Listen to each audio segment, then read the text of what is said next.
Hi everyone and happy Monday. I have a confession. Something's gone a bit wrong with this week's planner. I was recording the video for it and I recorded it all and realised that my microphone wasn't properly synced together with the one on the camera. So there was no sound whatsoever on the video.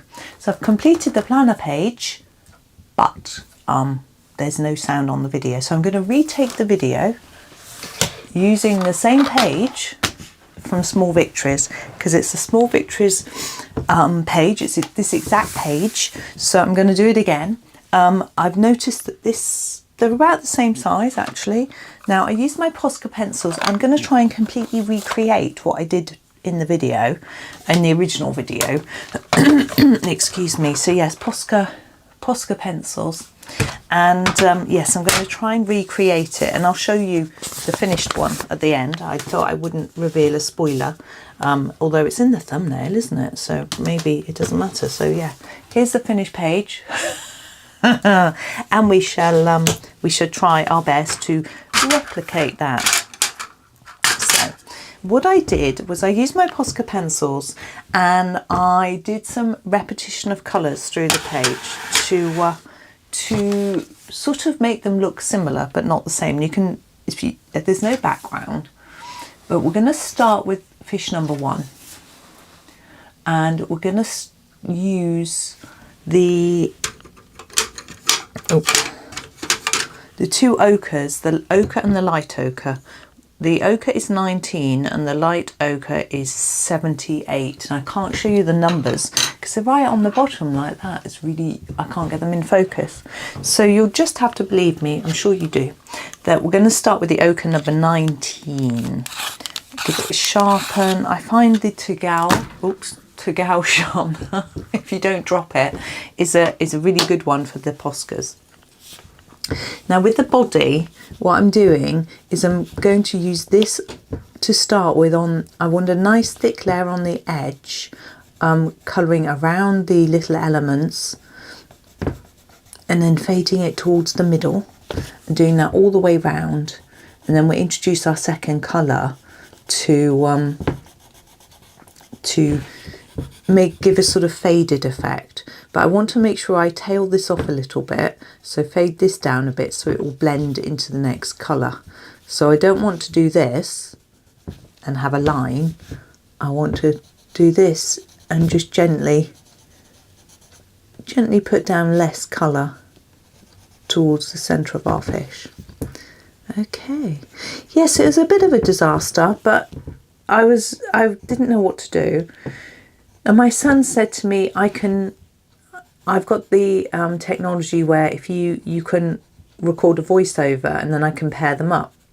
It's actually what he does for his videos. And I thought, well, yeah, I could do that, but it would sound really inauthentic because I'd be sort of watching what I was doing and then talking about it after, which would be a little bit weird. And excuse me. As you know, I like to colour all the pages in my books. Oh, sorry.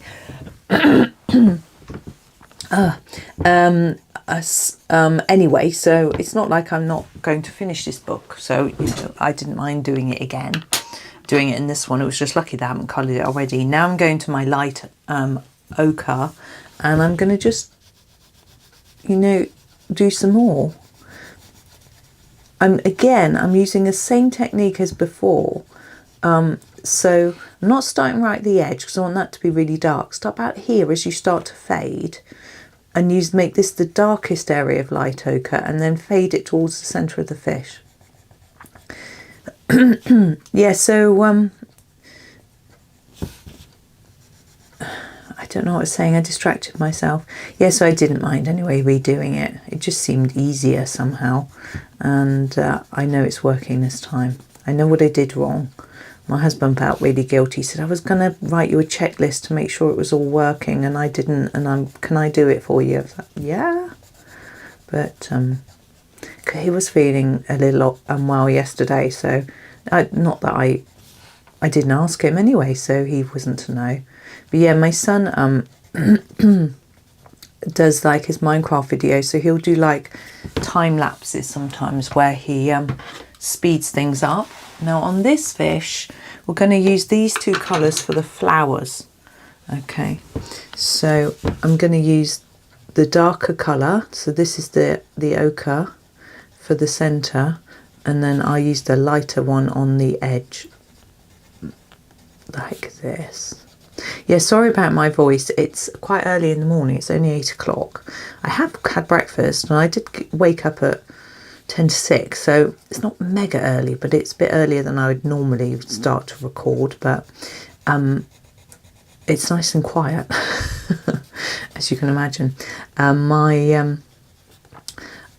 Yesterday, part of the reason my husband wasn't feeling well was I accidentally bought him 2 coffees when we were out, and they were both caffeinated, and so his adrenaline was really high when he went to bed. He's not used to having caffeine. He shouldn't have it really with his meds, which, oops. Yes, but I woke up at 3 and he was still awake, and I said to him, why? He said, oh, my adrenaline's really high. It's like, yeah. But I said, why don't you, I'm switching now to the light ochre. I said to him, why don't you put in your earpods, put a video on and watch that, lie on your side, because that's the best way he goes to sleep. And he went, oh, okay, I'll go and look for something. I said, have a look on BBC iPlayer or something, you'll find a film. You know, he said, okay. And I had to remind him again because he didn't do it. Excuse me. And then he did. And then within 5 minutes, his breathing had slowed to a sort of more relaxed rate, you know, as if I thought he might have been asleep. And then there was a bit of a noise, and he said, oh, that wasn't me, because I said, no, I know you've got your earphone. Yeah, I don't know what they're called. Your headphones in, whatever they are. And and then he was asleep. Now I went back to sleep quite quickly myself, and but unfortunately I'd set an alarm on my tablet. I'm sorry, I tapped the microphone then. My microphone is so close to my mouth now, I should really pause it when I'm coughing. I'm so sorry. My alarm went off at 10 to 6 because a few weeks ago I had to get up that early and I'd forgotten to turn it off. I don't know why I didn't turn it off last week. This is the back to our ochre.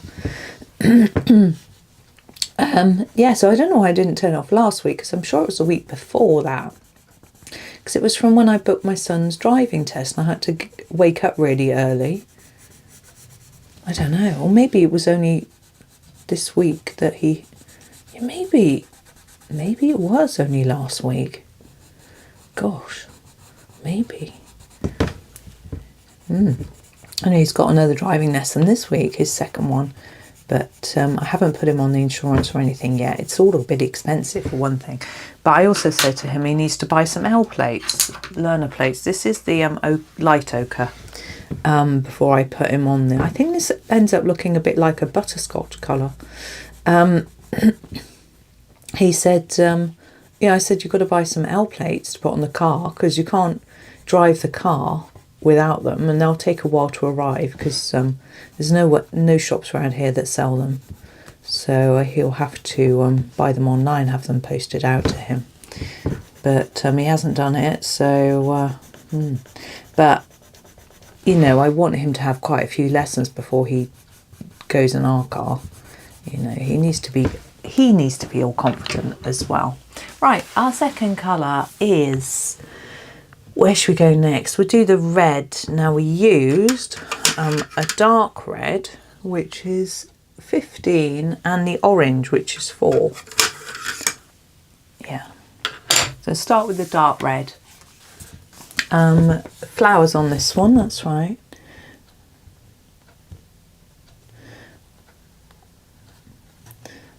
So this ends up being very bright, as you saw from the thumbnail. The reason I didn't do a background was because these pencils I think are very smudgy. They feel very, I don't know if oily is probably the right word, I don't know.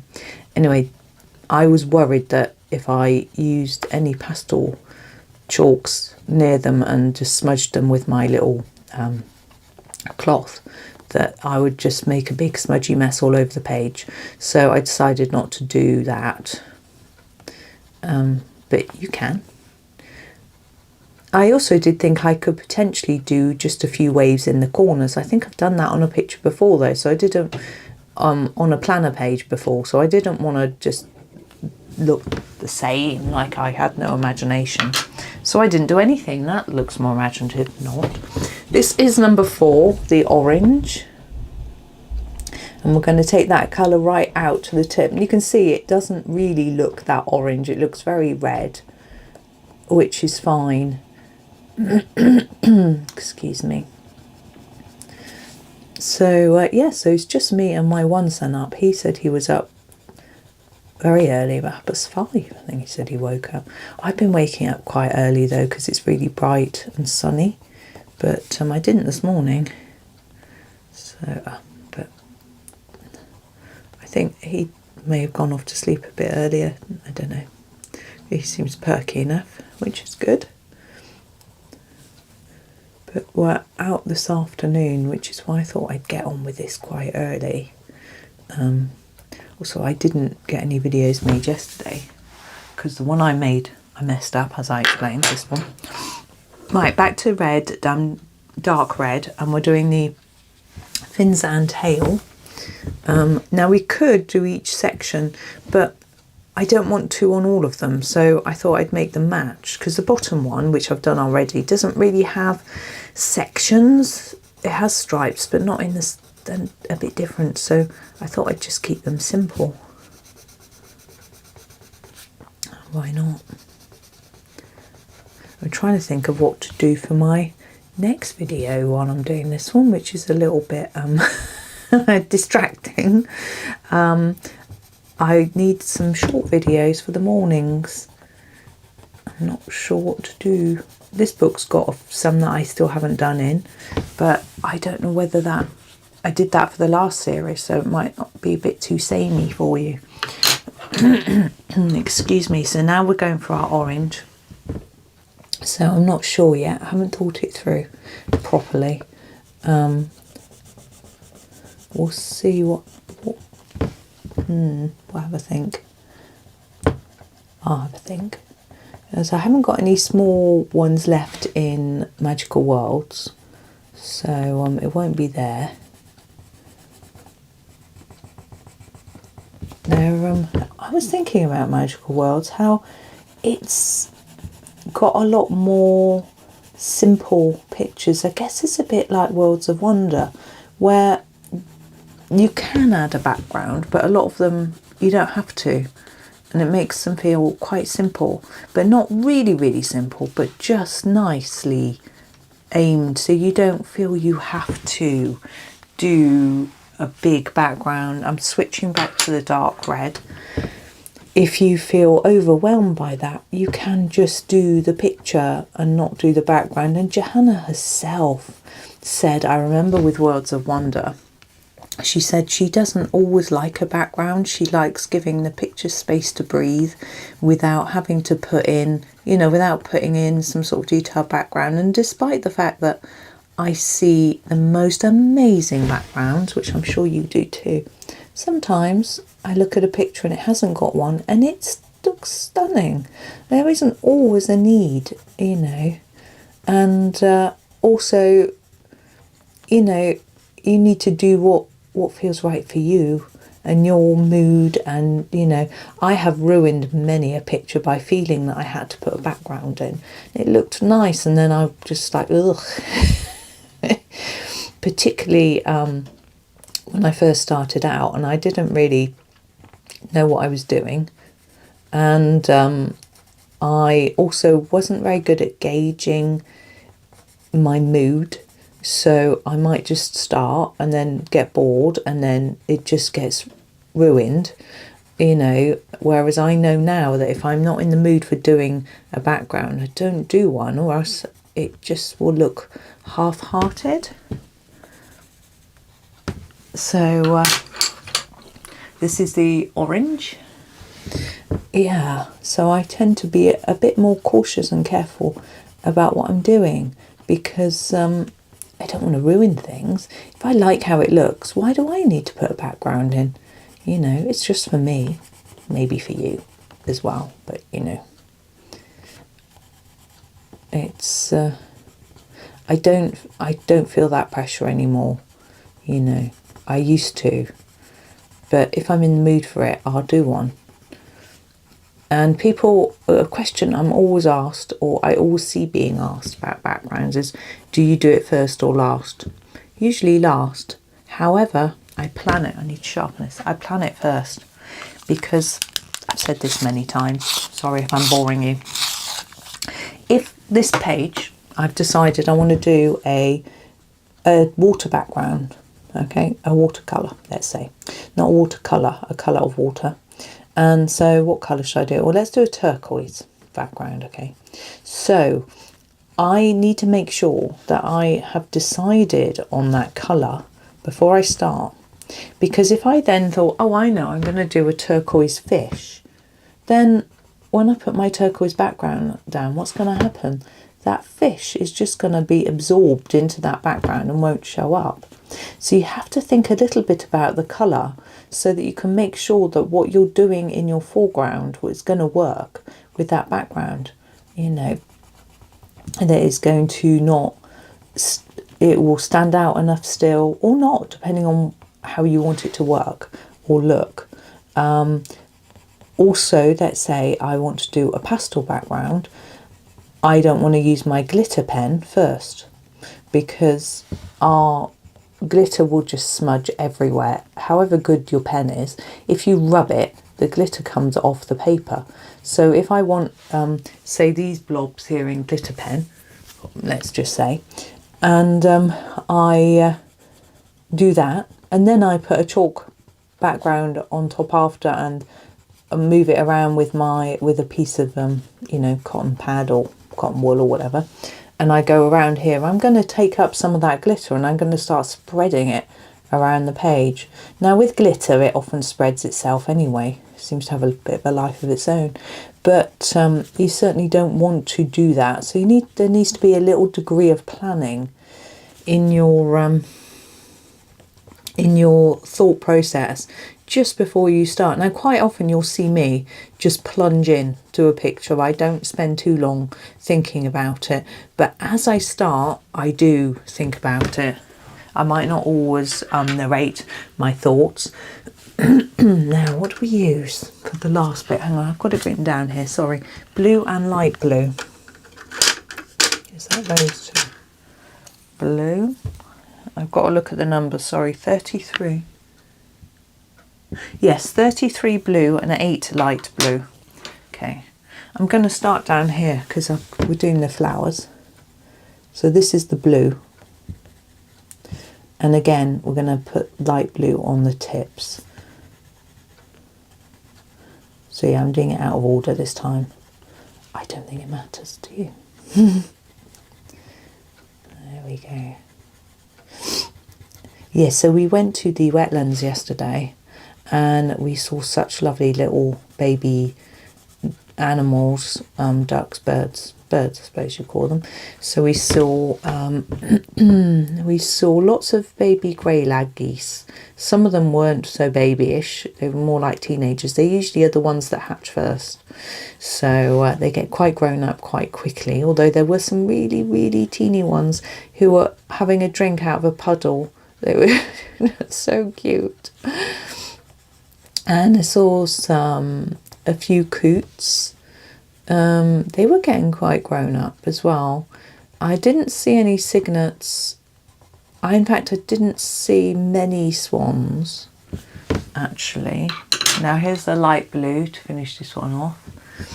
I need to sharpen it. Saw the baby nenes, they're getting quite grown up. They are teenagers, really, almost as big as the parents already. I saw one more hen. Oh, I saw this cutest one, and it was a grey lag goose. They're wild geese in the area, and the mother was sort of lying down on the path, and 3 of her babies were underneath her with their heads tucked under her, and they're quite big, so their bottoms were sticking out.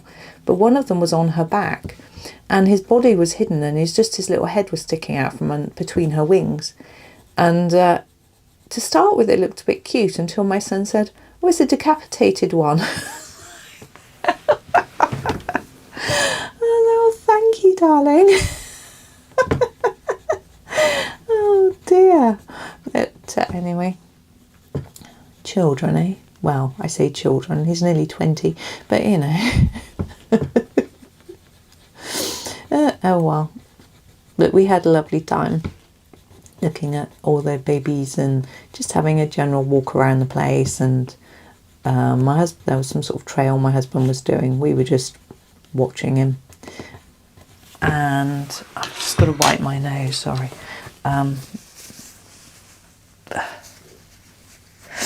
Oh,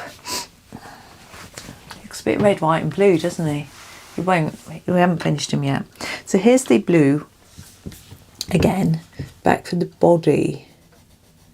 Yes, so that was really good, and it wasn't too warm. It was actually very windy, which was rather nice. And sorry, just concentrating on that bit. And the sun wasn't out very much. It was cloudy, which was lovely, and there was even a few spots of rain, so it suited us all really well. And it was quite funny actually, because afterwards I did a voice chat with my parents, and my dad said, "Did you have good weather?" I said, "Yeah, it was perfect. It was windy, it was cool, and there were a few spots of rain." And he laughed, because for him that's terrible weather, you know. For him, good weather is just hot sunshine, which, ugh. Not for me. Yeah, my sister was saying this morning, she said, "Oh, it's getting up to 18 today, it won't be very warm." I said, 18 is like my cusp. Anything higher than that is too hot. She was like, "Oh, 28's too hot for me." So good for you. Light blue. But she likes the sun. I don't. I think also where she lives, it's always cooler. Her house is very cool. The sun doesn't get into her house, so it all stays nice and cool. And because she doesn't put her heating on very much, because she hasn't got so much money as we have. She's got a bit more lately actually, but they don't put their heating on. So she likes it to get a bit hot outside, so our house warms up. But I do wonder, I think, well, if you don't put your heating on, it's even more of an extreme temperature change when it gets hot. But anyway,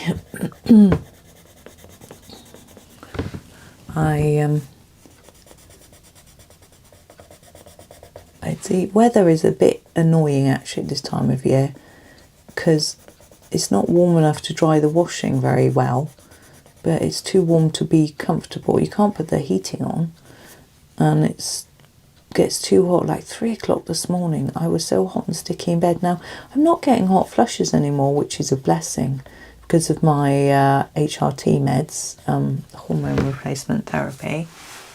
But I still wake up really hot in bed at times. This is the blue. And that's not very nice. And also then you have to take time to cool off. When I go to sleep, I like to have the duvet all round the back of my neck. It makes me feel cosy and comfortable and safe. Do you know what I mean?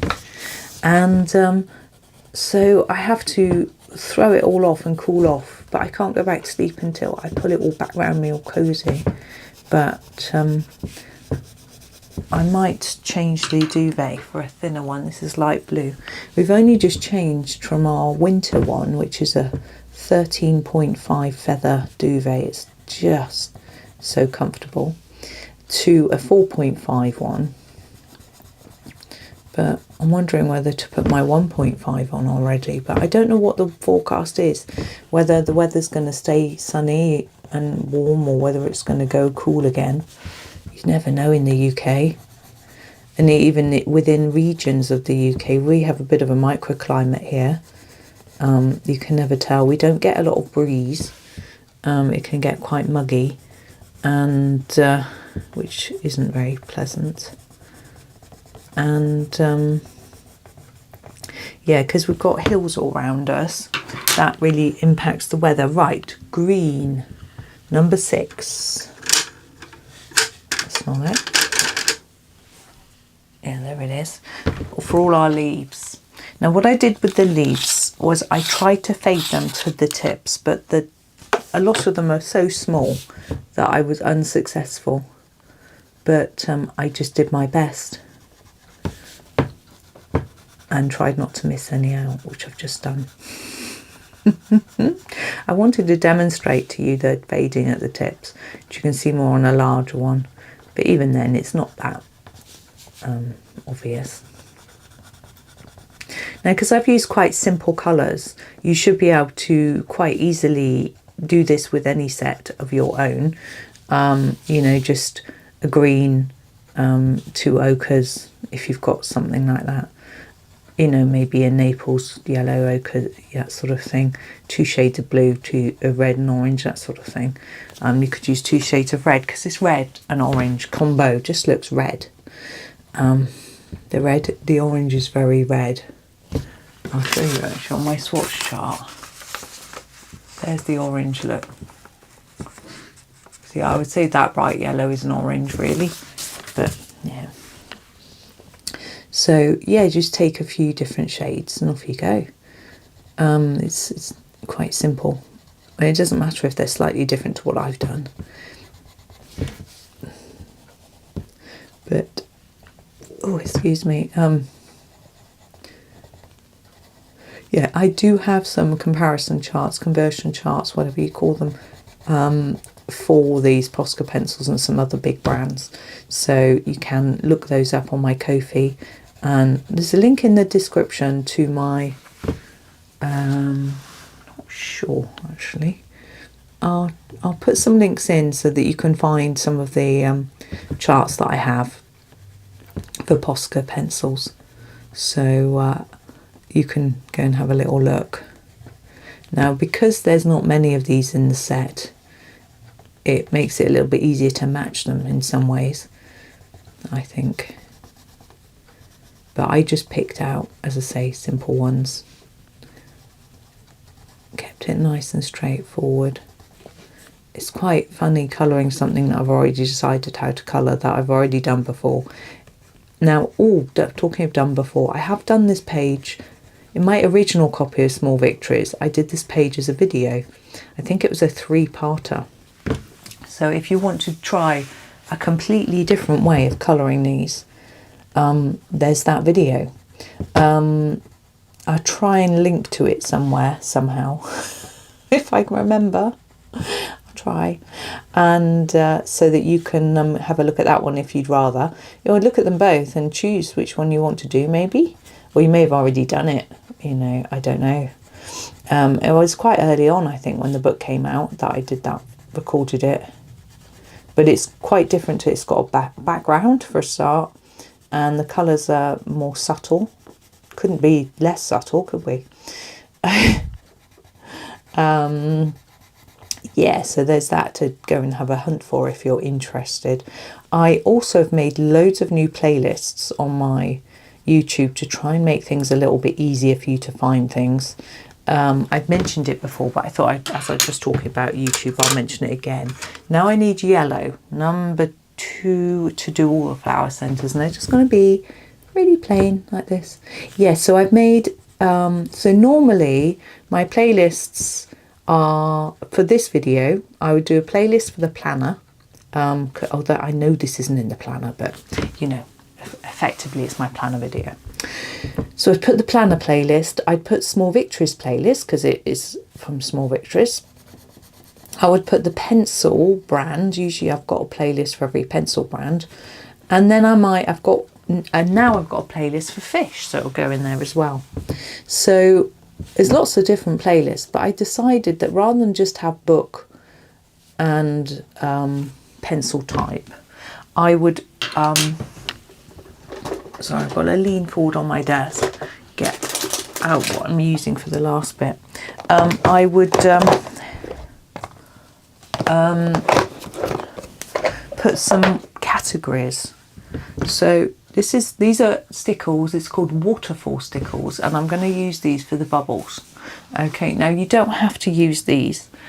You can use just a sparkly gel pen, or sparkly glitter pen, or blue glitter pen, green glitter pen, a plain glitter pen, anything you want.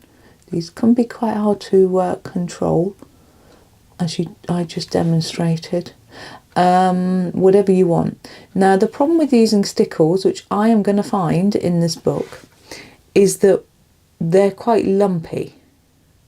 So when I do the picture on the back, I will be able to feel this blob behind. Now ideally I wouldn't normally do this in a book, but I am just doing it because it's how I did the original page, so you can just see what I did. But with the planner, it's much easier, and I'll just do a demo of that for you before I finish. So with the planner, because we have a spiral binding on it, if when I turn the page for next week's picture, like that, I might find that under here, under that bit, when I press, I can feel a bump, which I can there. So what I can do is do that, and then put a book under here so I can lean on something. And I don't have to lean on top of the knobbly bit of stickle. However, in Small Victories, I'm going to have to just find a way of coping with colouring on top of them when I do those houses, and I'll find a way. But there is our finished picture. I'm hoping it doesn't look too unlike the planner. I think I've managed to make it look pretty much the same as that.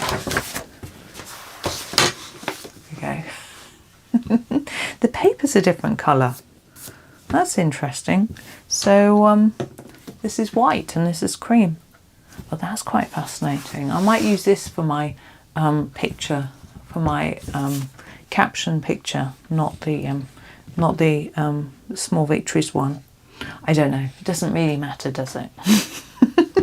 But there we go. So thank you so much for watching. I hope that you have a super week. I'm looking forward to next week's. Now I've seen it. I love this. I love this picture. So have fun with that. But we'll not wish our week away. Let's enjoy that first. So thank you for watching. Have a super day and happy colouring.